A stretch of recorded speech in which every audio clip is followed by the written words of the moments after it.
Hello, everyone, and welcome to today's Fireside Chat. I'm your host, Ling, and we are so excited to have Sebastian here with us today to talk about purpose, money, and consciousness. But before we do that, before we dive into the Fireside Chat, I want to quickly share a little bit about the Grateful Giraffes for those of you that are not a giraffe and are watching on YouTube. So, the Grateful Giraffes are a vibrant community of over 800 members who value gratitude, wellness, and impact. We're both spiritual and grounded at the same time. We co create meaningful experiences like our biohacking safari and other events around, mostly around LA right now. And we're also building a community owned lifestyle brand dedicated to human flourishing. You can subscribe to our YouTube channel to watch other fireside chats, or if you're interested in learning more about the Grateful Giraffes, you can go to gratefulgiraffes.com. So today's fireside chat is with Sebastian Naum, and Sebastian is a multifaceted, bilingual, bicultural entrepreneur. He owns two marketing agencies that specialize in digital marketing and international business development. He's also the host of his podcast, Conscious Profits Unfiltered, where he interviews international leaders and entrepreneurs about his passion for conscious capitalism. He serves on the board of directors for Conscious Capitalism Los Angeles, and through his content and public speaking, he educates his listeners on all things marketing and inspires people around the world to implement purpose into their profit models. So I'm so excited to have you here, Sebastian. We are excited to learn from you. Thank you so much. Thanks for having me, Ling, and Grateful Giraffes. What's up, everyone? Yes.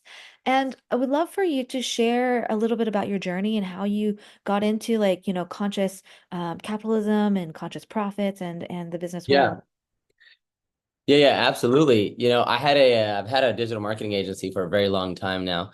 And what I realized is that I loved the fact that it was remote. I got to work what I wanted, it was bringing in money and all these things, but I felt very like just sort of like blah about it. And it was like, why am I not excited about life? Why am I not excited about work and things like that? And I started realizing that sometimes during work, I was actually excited.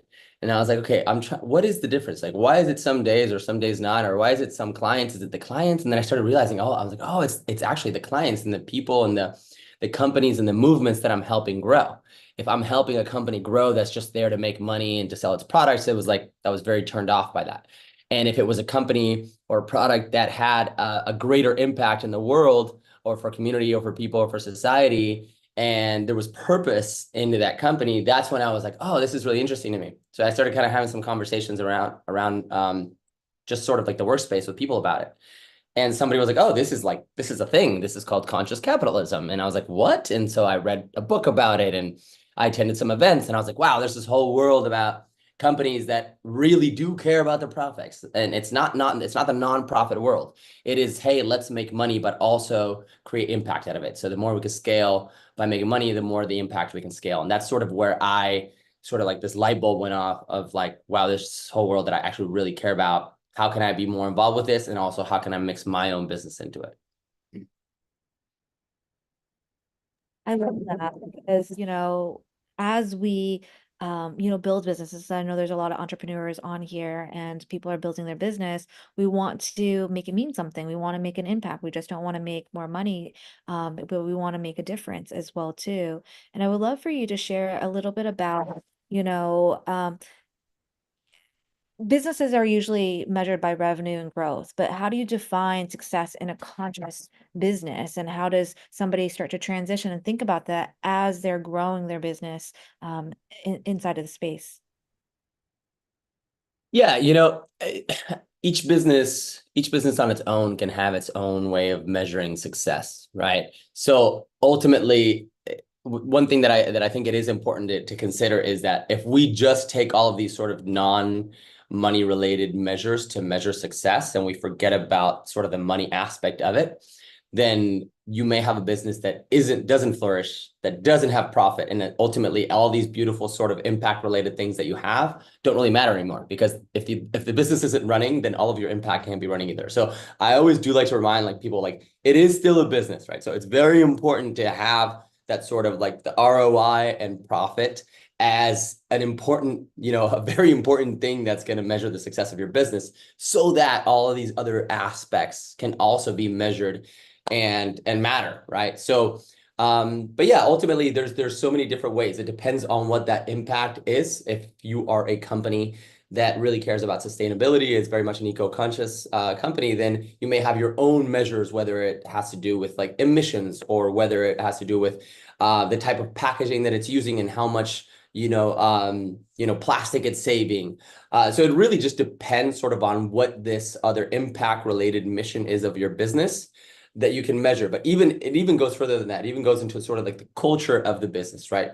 How do people feel about working in your company? That could even go into like turnover, right? So there are very many businesses out there that are very much conscious, quote unquote businesses or impact forward businesses that have very, very little turnover because of the conscious culture of the company, because of how involved they are with the mission and how much they love working for this company. So then turnover is really low. And that now all of a sudden becomes a measurable of essentially the consciousness of the culture of the company based on its impact and mission. So it's a little bit of, I'll give you this sort of roundabout answer, but there's so many different ways to potentially measure something besides its ROI. But as I said, it's important to still keep that as an important measure so that the impact can continue to go up.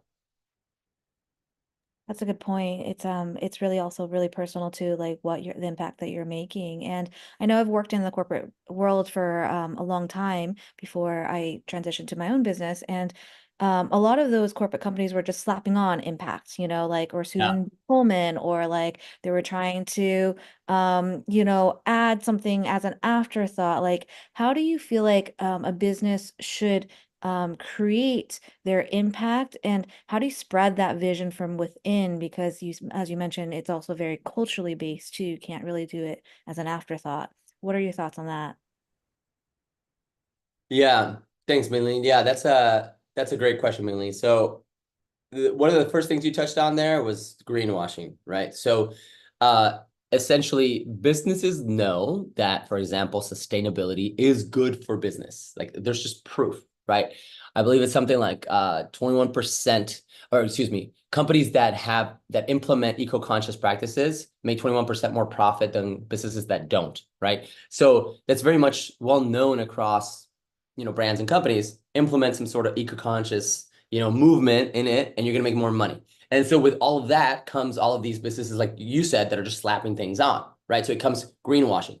Now, there's been studies that are showing that consumers are trusting brands less than ever. So it's something like 61% of consumers are having trouble trusting brands based on the claims that they're making about some sort of sustainability aspect or eco-consciousness and things like that. So sort of going back to your original question is how do you get this? It has to be really the mission has to be so truly embedded genuinely into the DNA of the brand.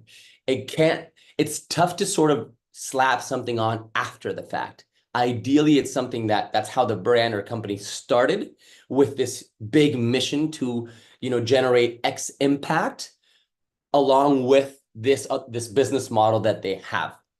That's sort of the ideal world, because then it's there from the beginning. Anyone that they're hiring from the get-go is already in that. They're believing in it. It's like the religion of the company, and it's going to be embedded, and everyone's going to believe it. It's going to be very sincere, right? As opposed to just, like you said, slapping something on later. So if your company has no choice but to do that, because maybe it didn't start that way, but they truly genuinely want to do that, then it becomes this whole thing of, okay, how do we really change the ethos of the company? Like you kind of have to go through like an entire rebrand, truly, which is something that, for example, like at my agency at Go Global, we've worked a lot with brands of like rebranding, but not just rebranding a logo or colors or fonts. You're rebranding sort of the essence of the brand and the ethos and the mission. And then you have to go out and story tell in so many different ways to make sure that you're doing it genuinely. That's a good point. It has to come from within, like truly has to be the heartbeat of the company. And like you said, it's not, too late if you started a company and then you decided like, hey, this is an area we're passionate about and we want to add this into our mission and needing to rebrand. Let's talk a little bit about like marketing because there's both internal and external marketing to create the movement, right? To create the belief, to create the culture, to create people's a passion for the cause. So how do you approach, both internal and external marketing of your mission so that it is more aligned to that impact focused area that you want to move forward with? Yeah, that's another good question, Mingling. So, starting with what you said about internally, so a company or brand or movement, organization, it has to start with conscious leadership, right? So it has to start from the top, or whether or not you see it as top to bottom, or it's not necessarily organized that way, it's got to have some form of conscious leadership, right? Whether that is one person or a group of people that have to really be passionate and believe in that mission.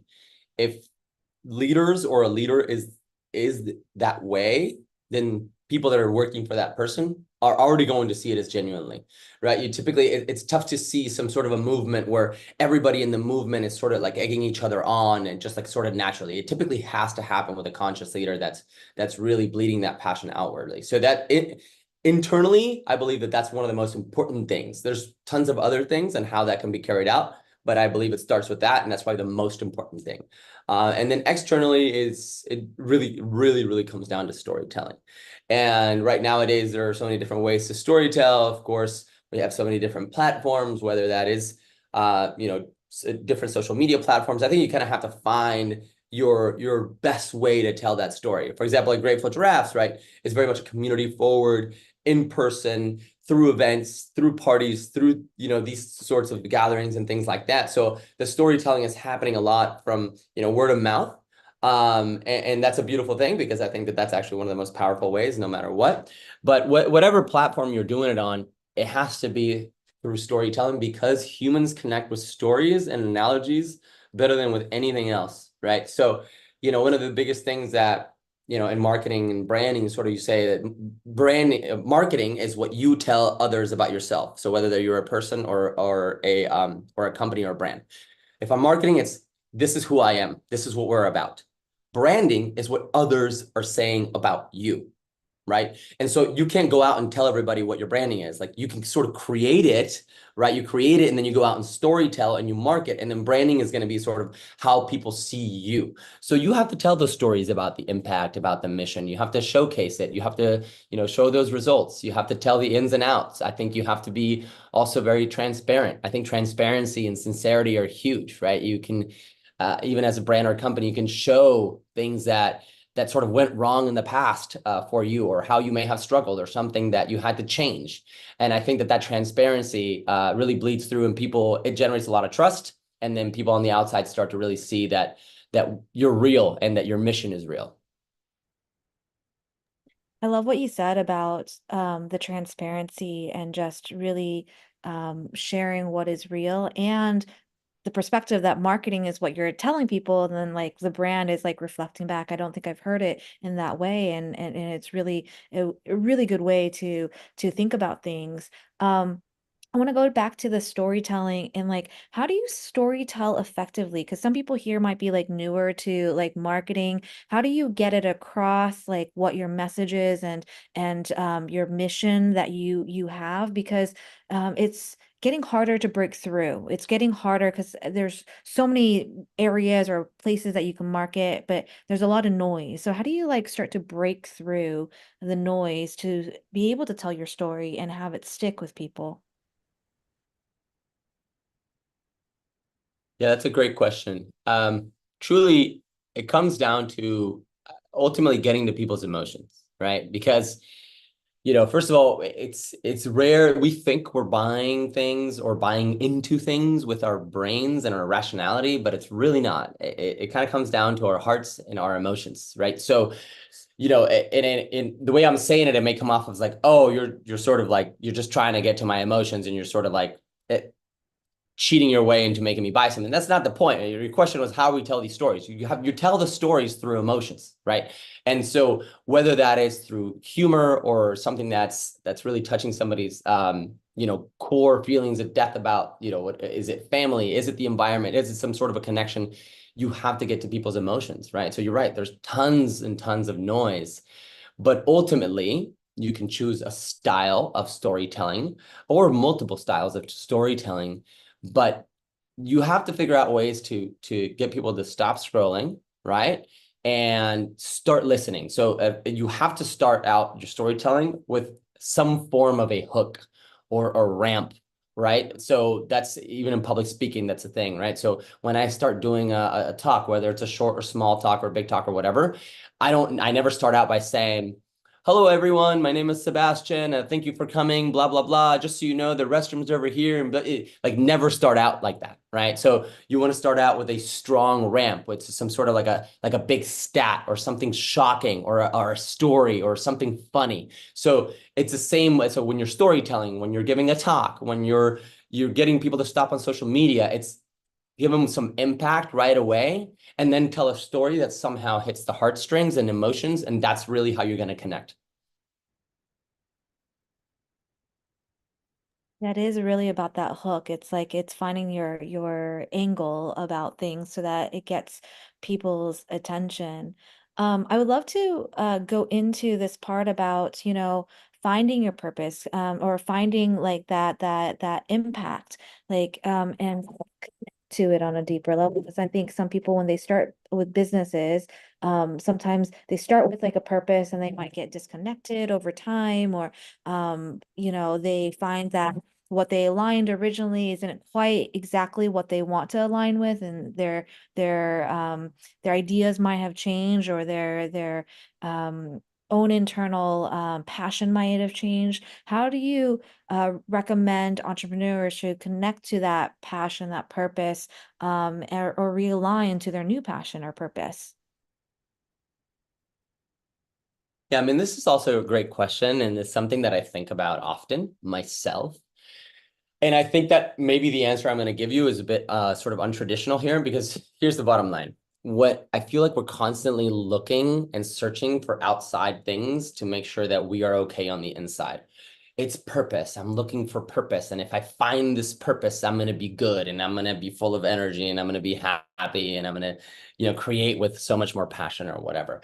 Or oh, I found my purpose. I'm in my purpose and I'm doing great and blah, blah, blah. And all of a sudden, a year and a half later, I'm a little bit, uh, you know, not motivated anymore. And so do I have to refine my purpose? Is it because my purpose changed, or is it a new mission? So I feel like we're constantly going through this thing that ultimately what we're doing is we're trying to find this thing, whether it is a purpose, mission, or a partner or a boyfriend or a girlfriend or a new place to live or whatever it is, to sort of live life with vigor and shakti and prana and all of these things. And frankly, I think that that's not really the answer. I think that we can really find our shakti and our prana and this passion for life, regardless of all that stuff. You could do it while you're in a job that you hate, actually, and that has no purpose and mission for you. You can do that by really looking deep into yourself and doing all kinds of things, whether that's, meditation, connecting to nature, and really connecting to your own essence and life force energy to be like, holy shit, I'm alive. Like I'm on this crazy spinning planet and we have no idea what this whole entire universe thing is. And this is pretty amazing. And I get to play in this thing and create and do amazing things and have fun with it. And things are going to go wrong and things are going to go great. And I'm going to be sad. I'm going to be happy. But one way or another, I'm going to choose to sort of allow this life force to run through me. And that's naturally going to take you into a path of potentially quitting that job that you don't like and isn't full of purpose and passion. But I feel like no matter what, if you approach life that way on a much more spiritual level, I think that that's ultimately, for me at least, is what it comes down to, or what I aim to more and more as I get older, as opposed to trying to find or renew an outside purpose or passion. I feel like that comes naturally if you're finding it inside yourself.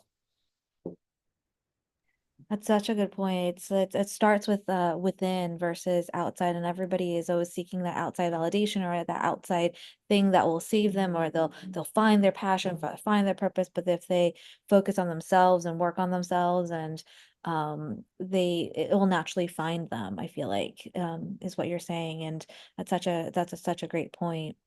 I would love to go back to this part about, marketing, because and finding your voice. I think that's also really important in being a conscious, creator and a conscious business is finding your voice, because sometimes your voice isn't that popular. There's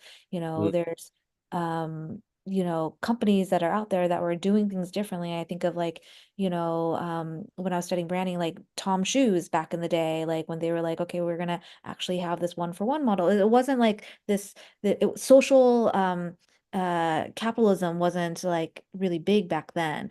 And so like how do you find your voice, and like how do you like really stand firm in that voice in your marketing, even if like the metrics or people aren't really I guess not resonating with it, but they're not fully aligning to it yet. But how do you move forward with your voice and really find it in marketing?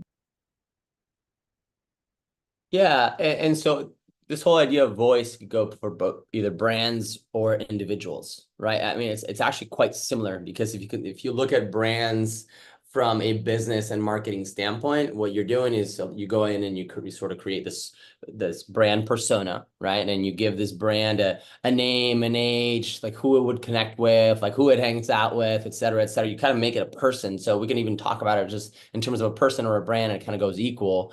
Um, I think a lot of it has to do with sort of deciding what that is that really resonates from an authentic standpoint that allows you to do it over and over again and continuously with truly feeling like, hey, this is actually who I am. So like, for example, for me, part of the reason that I started my podcast a while back now, almost 5 years ago, around this subject of conscious capitalism, which was because I wanted to talk about it in a platform that allowed me to be myself. And myself means like being real and like I curse, for example, right? And that doesn't make me a non-conscious human. That's just how I talk, right? And so like that platform for me, the podcast platform allowed me to be myself and speak in a way that I speak truthfully and authentically. And so I feel very comfortable in that. And it's allowed me to do it consistently now for, 5 years. I feel like if I would have gone into it in an inauthentic way, I would be burnt out from it, for example. So same way with brands, like there's some brands that do it so well. There's this one brand that's like a cannabis drink brand called Can, and I just see their social media and the way they communicate, and it's so hilarious and it's so funny and it's kind of out there. I think humor is a big thing that I think a lot of brands should or could implement, right?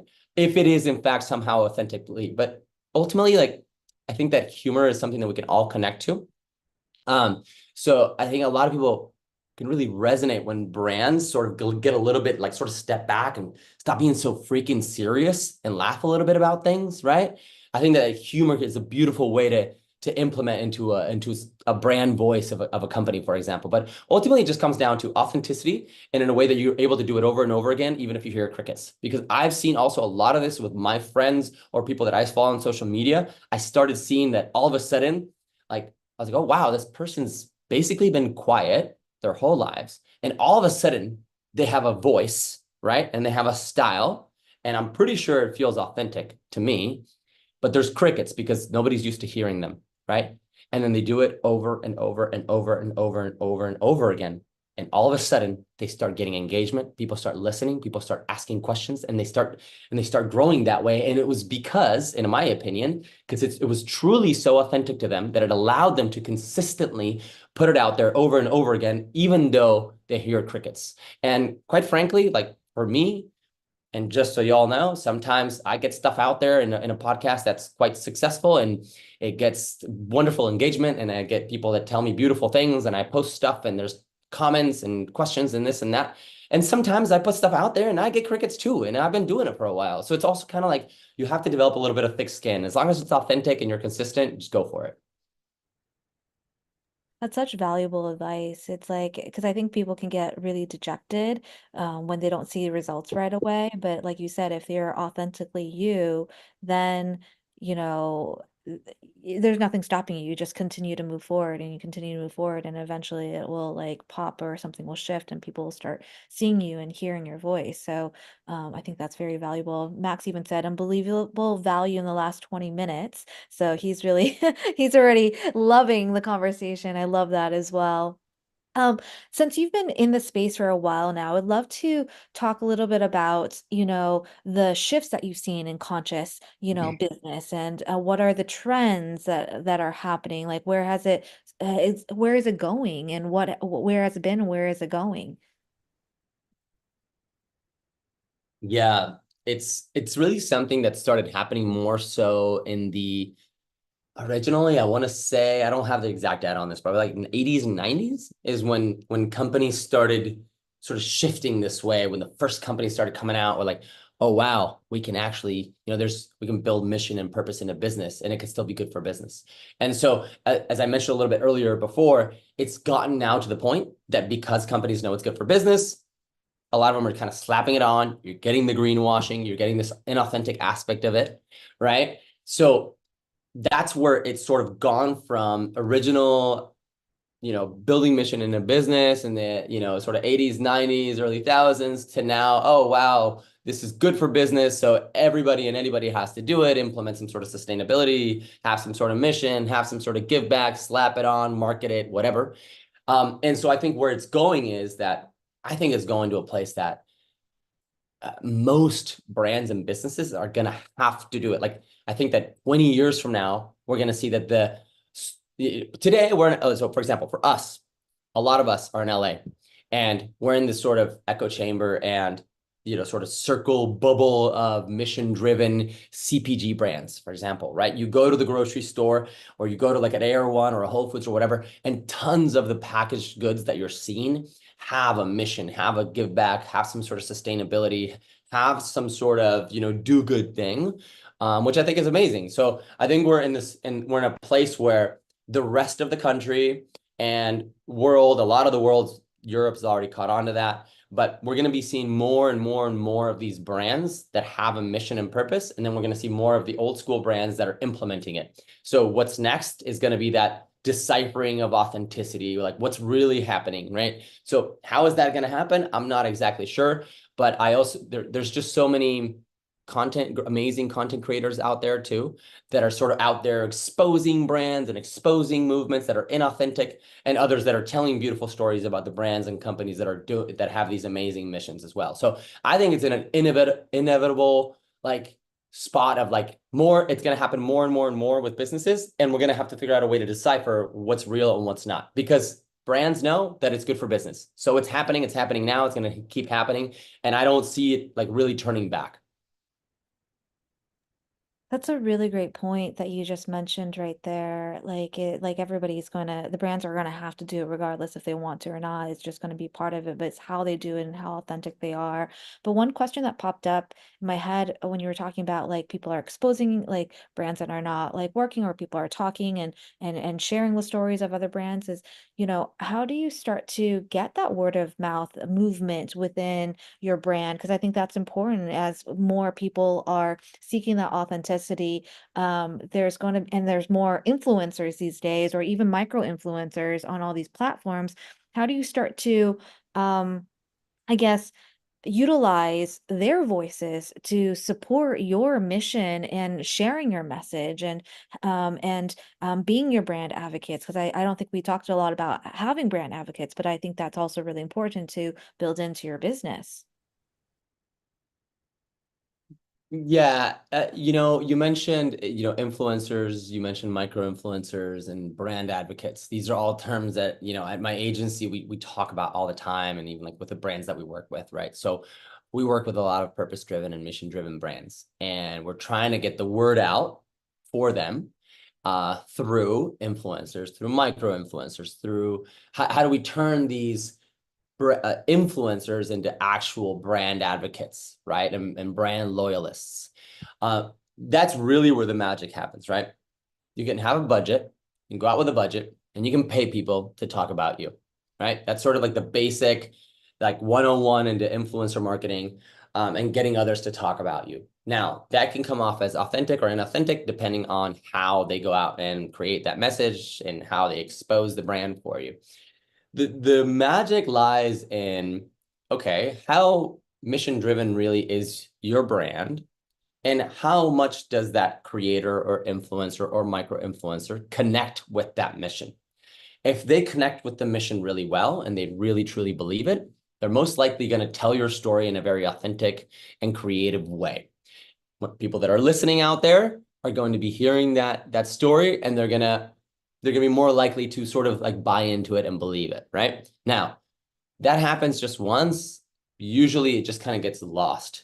And that's why what you said about ambassadors comes in is really important, right? So typically what we aim to do in our marketing campaigns is we try to find the most aligned influencers, micro influencers, creators to the brand that are truly aligned, that we already can see based on what they're talking about that they're going to align with the mission of the brand. That's already going to be half the battle, because they're going to be introduced to the brand and they're already going to love the brand because we know that their mission aligns one way or another. Yeah, it doesn't have to be exactly aligned, but like, if they're talking about some form of sustainability and you've got eco-conscious packaging, then great. We know most likely that they're going to love that part of the brand, right?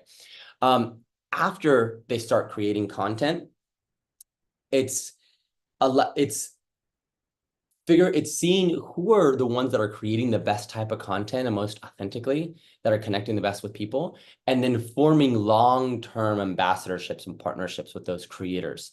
So the long-term, essentially, partnerships that you have are the ones that are going to give you the most. Because as you very well know, if you're scrolling through your feed and you see an influencer or a creator talk about one thing once, you may pay attention, you may. But if you see them talk about it, once every 2 weeks for the next year, that means that you saw them talk about it now 24 times. There's this old rule of marketing that says you have to see something 7 times before you make a purchasing decision. It's pretty much still true. And so, especially today, because we're so bombarded and there's so much noise. So when you see now a creator that's authentically connecting with the mission of a brand or a company and is talking about it all the time, and they're a true ambassador, now you're way more likely to make a purchasing decision, or at least listen and then go check out that brand and check out that mission. Yeah, it is really about aligning to the right people and building those long-term relationships. Because I feel like there's so many influencers that are just like promoting this and promoting that, and it's like there's just so much that they're promoting that it's hard to like believe and trust them anymore. And it is really important to go ahead and find the people that will build that loyalty for you. Max said that the Grateful Giraffes could be a stamp of trust. We can develop a process for evaluating brands and authenticity. Yeah, that's a good idea. And then Rachel asks, what's happening in person with conscious branding and human connection beyond the online content? There's so much content, it can become daunting when 87 brands are doing the similar thing and they hit your feed. Yeah, thanks, Rachel. That's a great question. So, for example, last week, we hosted an event in Venice, at the Kin, actually, with Conscious Capitalism Los Angeles, in partnership with my podcast. And we did a panel of 4 leaders from mission-driven brands. We talked about sustainability. Is also an event where people were essentially connecting in their community, people that, most likely if they showed up to that event is because they cared about it, right? They're interested in it. So there's those types of events, right? Obviously, Grateful Giraffes is very much a community forward, group.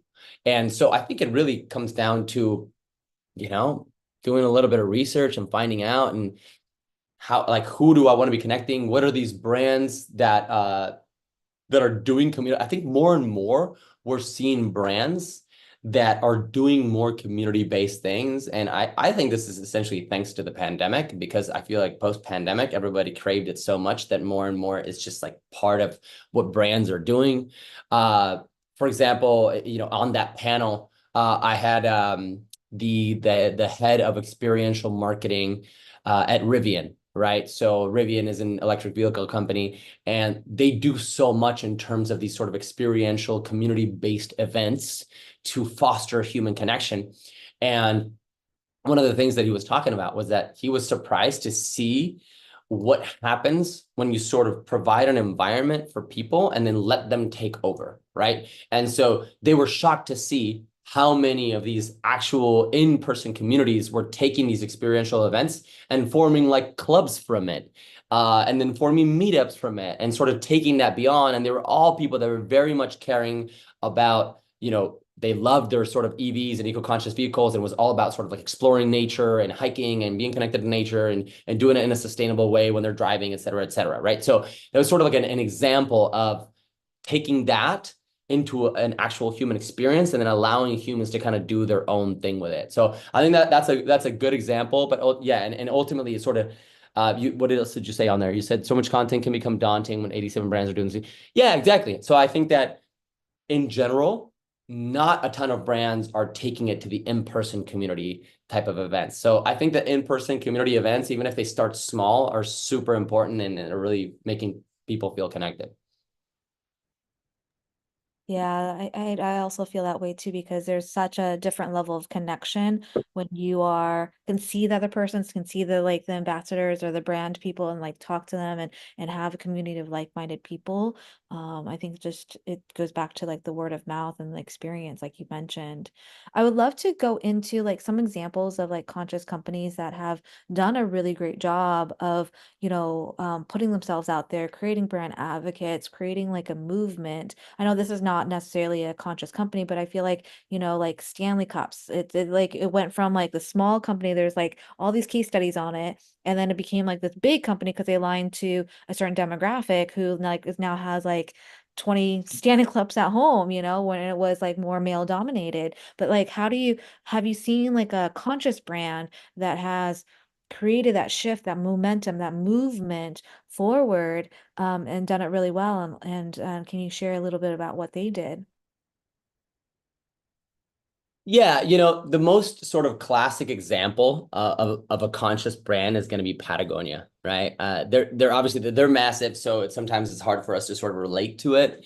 But you have a company that truly has this mission of not wanting you to constantly buy, more of their jackets. They want you to buy really just one jacket, and they want it to work, right?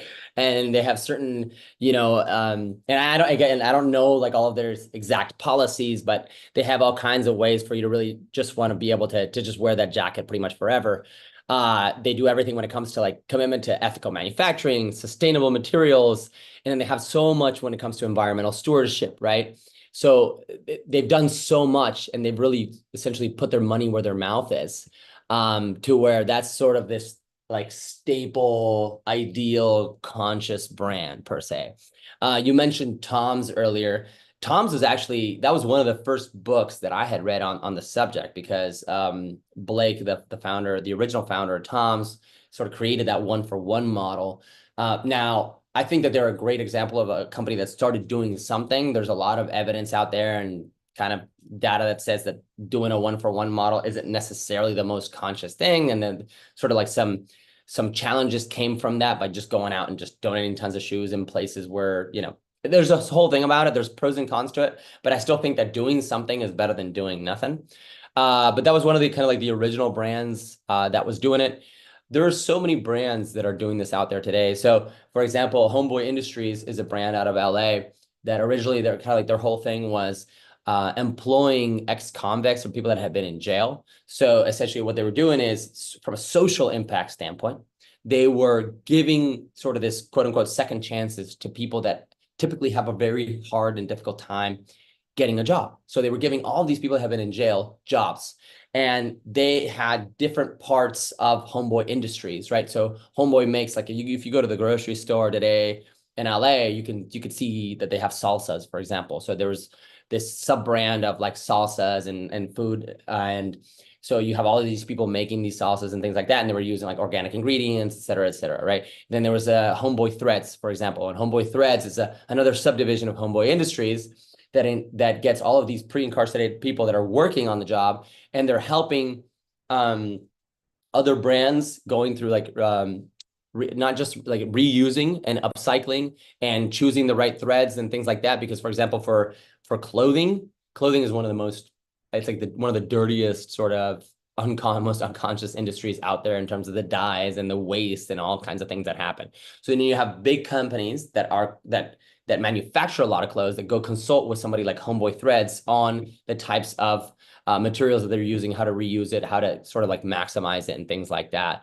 Another company that's doing that right now is Macher, Macher. For example, what they do is they work with tons of other companies on their promotional items and swag. Swag and promotional is one of the, again, another massively dirty industry. You go to a trade show, you go to a convention, and you get all this swag that you end up not using or throwing away. So they're kind of in kind of like revolutionizing that industry. How are we using it from in terms of like, being conscious with the materials and recycling and all these things and not using plastic, but also looking at, okay, are you actually getting ROI from the swag and these promotions that you're giving to people, or are they just being wasted, right? So it's like, how can we give promotional products to the people that are going to your trade show in a way that's they're actually going to be used and you're getting ROI on it, and we're using the right materials and all these things. So those are just sort of a few examples of some companies that are doing it out there in a big way. Those are such great examples, and it prompted another question that came up. Like, first, there's like a couple parts to this question. So first, like Patagonia, like their mission is like, only like environment, so they don't want you like to over purchase and over consume. But how do you balance that with profits as well too? Because you, at the end of the day, you also need people to buy your items in order to sustain yourself to move forward with the mission. And what you brought up with Tom's was really important as well too, is like like there comes to a point where what you're doing is actually not helping. And then how do you start to like reconcile that, because you are wanting to be a conscious business? So I'm just trying to like figure out, how do you blend these two together, where it's like, where's like the sweet spot, I guess. I feel like Homeboys, like you mentioned, is doing a really good job because it's more like a social enterprise, and they are giving jobs to people that are incarcerated, and like they're actually like, food is consumable, so like it's not really wasteful as like the clothing industry. But like, how do you find that sweet spot, that part where it's like you do good and you still get the profits, but you're also not creating or perpetuating an even greater problem? Yeah, it's a challenge, right? I don't think that that's something that's actually easy. I think ultimately, right, as I mentioned earlier, you do have to still focus on profits and ROI, which means you have to be efficient, you have to be lean, right? You have to figure out ways to be innovative with your sourcing, right? You have to not have waste, right? Waste in every aspect, right? You can't, like, if you are making clothes, you can't have all of this extra clothes that wasn't used that season, for example, or something like that, right? So, for example, with Patagonia, you have these staple items that have been used for 20 years now, right? Where you have, sure, there's a few like model changes and things like that, but for example, it's the opposite of like an H&M that has, I believe, I think that there's something like these fast fashion companies, most of them consider that they have like 52 seasons in a year, quote unquote. And what that means is that every week can be considered a season, because every week there's something new that comes out in terms of a style that comes out. And what that does is it just creates so much waste of clothes, because once it's out of style or out of season or whatever, they're not reselling it anymore, right? And they got all this extra inventory, and that now they're going out and either they have to get rid of it or selling it at like a discount, and then that goes all over the place, and it creates all this type of waste.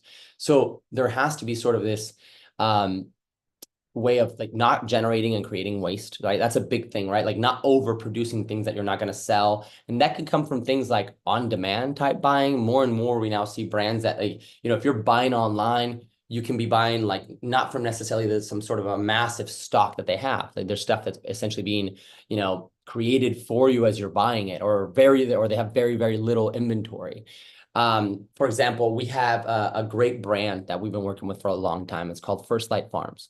And this is actually a grass-fed, grass-finished Wagyu beef company from New Zealand. And they work with all kinds of different co-ops and farmers that are raising, cattle in a sustainable way, that they're being treated properly, they're eating grass, they're not stressed, and they're also doing it in regenerative ways, right? So constantly, if you're trying to go on to the website sometimes and buy certain, high marble steak, whatever specific steak you're trying to look for, many times it's sold out. A lot of times it's sold out. And somebody may be like, that's so bad for business. How could you be sold out? Well, because there's only so much that you can create, right? If you're doing it the right way, there's only so much to go around. So it's not about creating mass amounts and selling mass amounts. It's like, what is actually being needed in terms of being bought and sold. So I think that sort of reducing that waste is huge in that sense. Um, just being essentially innovative, right? Like you have to innovate no matter what business you're in. You're constantly having to innovate, right? So you kind of it's this thing where you can't sit behind, and just because you have like a cute or pretty or amazing mission or vision doesn't mean that you don't have to innovate, right? So like if I'm Patagonia and I've got, this amazing brand with this beautiful mission around sustainability, and I've got this great jacket, like the jacket still has to be just as useful or more than the other non-sustainable jackets. Well, based on its functionality, it's got to have just as much comfort. It's got to have the best pockets. It's got to, right, repel water just as much if I'm going hiking. So innovation is huge, right? So I feel like reducing waste, but you still have to innovate as much as possible, and you still have to stay lean, right? You can't just like overemploy people because you've got some sort of, nice funding at the moment, right? It's staying lean, it's innovating, and I think those are like two key things about sort of staying alive and making sure that the profits are still there ultimately. Otherwise, you're not going to be able to employ people, and you're not going to be able to keep that mission moving forward. Wow, that was really good. Like that, what you just said there, I think it highlights so many points that we have to think about. And it's not just being conscious of like environment or anything, but it's conscious of the way that you're doing business and being very intentional about each part of the business to make sure that it stays from this conscious place. Like, what is my true impact and how am I actually serving it? Is what I'm putting forward as my product really not just supporting a cause that I care about, but actually also supporting all these other pieces like the environment or whatever else. So I think that was such a beautiful point that you mentioned there. And Rachel says, love the idea that less is more because we don't really need more. But like you said, if we can innovate and do better so that we don't need as much, then maybe like that can shift things.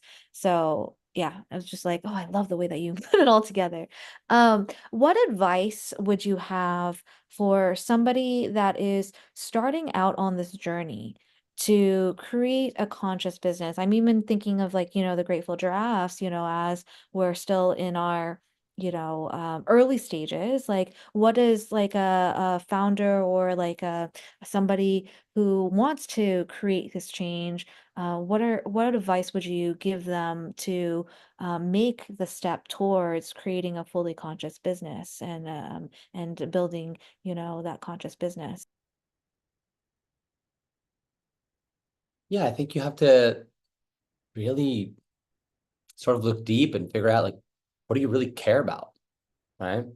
So is there really something that you care about?